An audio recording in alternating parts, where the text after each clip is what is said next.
अरूज अपनी अम्मी अब्बू के घर आती है। मास्टर जी कहता है, अरूज तुम आई हो, महरीन बहन आप भी, सब खैर तो है ना, बताकर आ जाती। अरूज कहती है, अब्बू हमें बताने का वक्त ही नहीं मिला। मास्टर जी को लगता है कि जरूर इनके साथ कुछ हुआ है, वो पूछता है क्या हुआ है। अरूज बताती है कि उन लोगों ने हमें घर से निकाल दिया है।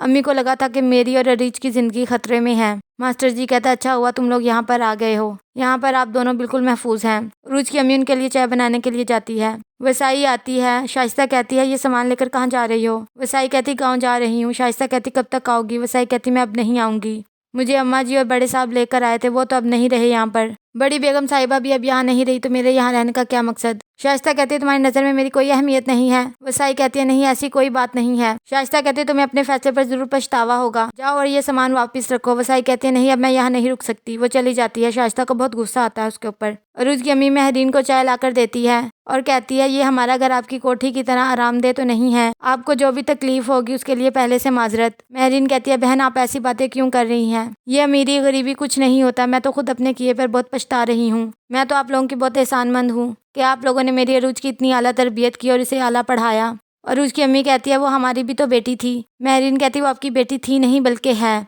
और आप लोग बहुत आला ज़र्फ लोग हैं। अरूज की अम्मी कहती है, ये कहकर आपने मेरा मान बढ़ा दिया है। सुलेमान अरीज और अरूज के बारे में सोच रहा होता है और कहता है, अरूज को तो मैं कभी सुकून से नहीं रहने दूंगा। अरूज की अम्मी महरीन को बुखार की दवाई देती है और सुला देती है। अरूज कहती है कि अब माँ की तबीयत कैसी है? तो वो कहती हैं कि बुखार था, दवाई देकर मैंने सुला दिया है। अरीज बहुत ज्यादा रो रही होती है। अरूज कहती, पता नहीं क्यों ये इतना रो रही है। अरूज की अम्मी उसे समझाती है कि घर में उतार चढ़ाव आता रहता है, तुम परेशान मत हो, सब कुछ ठीक हो जाएगा। अरूज कहती है, अम्मी मुझे तो नहीं लगता कि सब कुछ ठीक होगा। तभी सुलेमान आ जाता है और अरूज को कहता है, तुम कितनी मुतमईन हो ना, तुम्हें कभी मैं सुकून से नहीं रहने दूंगा। सुलेमान अरूज से अपनी बेटी छीन लेता है और कहता है, ये अब मेरे साथ रहेगी। अरूज कहती है, मैं अपनी बेटी के बगैर कैसे रहूंगी? सुलेमान कहता है, तुम भी तो अपनी माँ के बगैर रही थी ना, तो ये भी रह लेगी। इसे मैं तुम्हारे पास नहीं छोड़ कर जाऊंगा, ना ही तुम इसकी तरबियत करोगी। अरूज बहुत ज्यादा रोती है। अरूज की अम्मी कहती है, बेटा बैठकर बात कर लो, ये सब ना करो। सुलेमान कहता है, वक्त गुजर गया बैठकर बात करने का। सुलेमान अरूज से अपनी बेटी छीन कर ले जाता है।